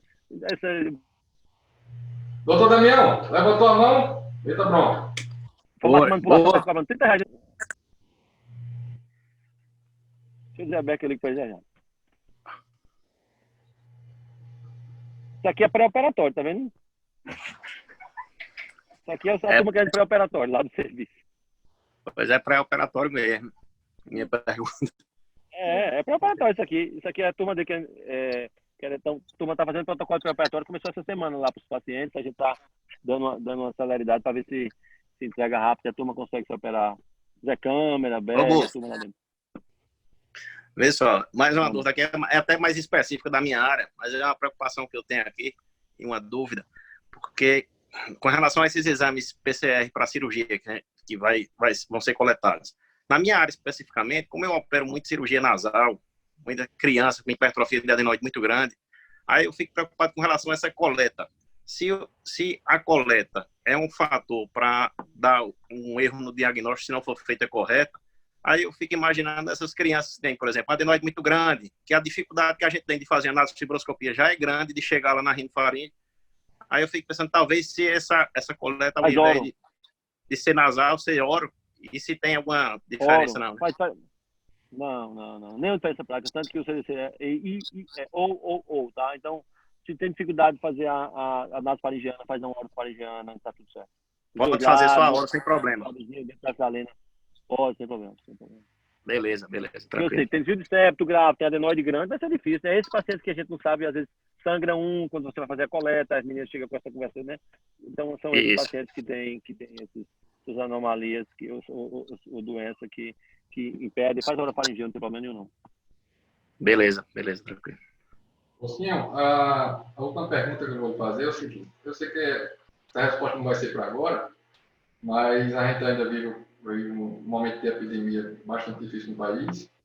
E quais os critérios que a gente vai usar para a gente voltar a ter contato com nossos idosos, né? Nossos pais, nossos avós?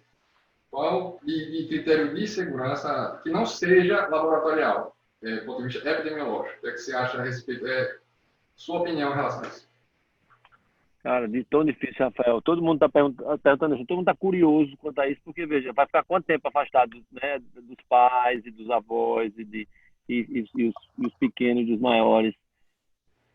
Efetivamente, o que a gente precisava ter era um resfriamento generalizado da pandemia, tá? Ou seja, se na nossa região, se eu tivesse... Foi Pernambuco estava com R de 0,87, ou seja, abaixo de 1. Epidemia clara esfriando.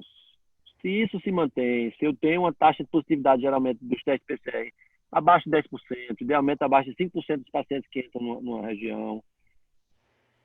Ou seja, são critérios também epidemiológicos, Rafael. Ou seja, eu vejo que o meu R está crescendo, o número de casos se mantém baixo por dias a fio e a taxa de positividade, que é para ser publicada, feita a gente sabe agora, nos Estados Unidos é muito mais fácil de ser copiada, aqui é muito mais difícil da gente ter acesso a isso.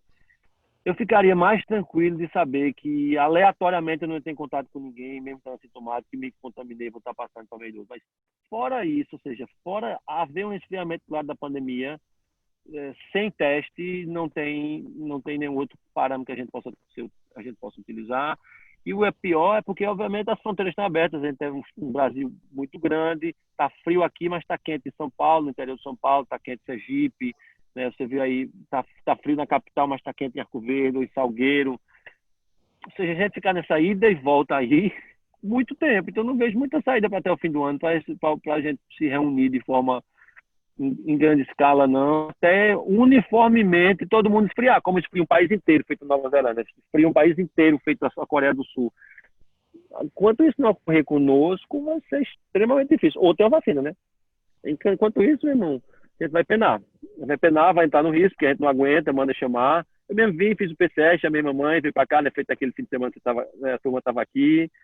Eu fiz o PCR, que eu era o único indivíduo se deslocando para lá e para cá mais, né? Eu já fiz várias vezes, mas isso aí é quem tem acesso, mas se não, vai ter que esperar um resfriamento generalizado, porque a gente é muito móvel, obviamente que é, e se não, a vacina. A AstraZeneca ajuda a gente. O Genômica tem alguma perspectiva de botar uma unidade coleta aqui em Arco Verde para vocês fazerem a leitura desses pacientes, RT-PCR? Qual é a situação? Rafael, assim não, mas a gente fez não sei se Mário, né, do laboratório de Mário. Qual é o nome do laboratório de Mário? Isso, na Médio. Assim, a gente está aberto a fazer parcerias. A gente tem com o Mário, não sei se ele está oferecendo. É fácil fazer o treinamento, então eu sei que tem muito médico aí com você junto, né, na cidade, na live, ou no próprio hospital. A gente pode depois fazer um esquema de treinamento. É fácil fazer o treinamento, é diferente de uma coleta sanguínea, que parece fácil, mas sem treinamento a pessoa não faz, demora muito para acertar uma veinha, sem machucar um bocado de gente. Um suave é facilmente coletado, basta estabilizar 4 graus e transmitido lá para cá, ou seja, tendo transporte regular, que eu fiquei, o transporte de Arco Verde Recife estava só vindo 2 vezes por semana, né? As lotações estavam vindo 2 vezes por semana. Tendo um transporte mais regular, a coleta é muito fácil. Então, se a gente resolver o transporte, Rafael, a gente vai ter todo prazer em começar a servir um pouco o público privado, que precisa de um pouco mais de agilidade, e não precisa esperar assim, via lá 100, né? Sempre. Bom, a gente está chegando agora a 1h30, quase 1h40 de Agora, né? papo, passou rápido. Uma excelente abertura de São João, faltou o chá.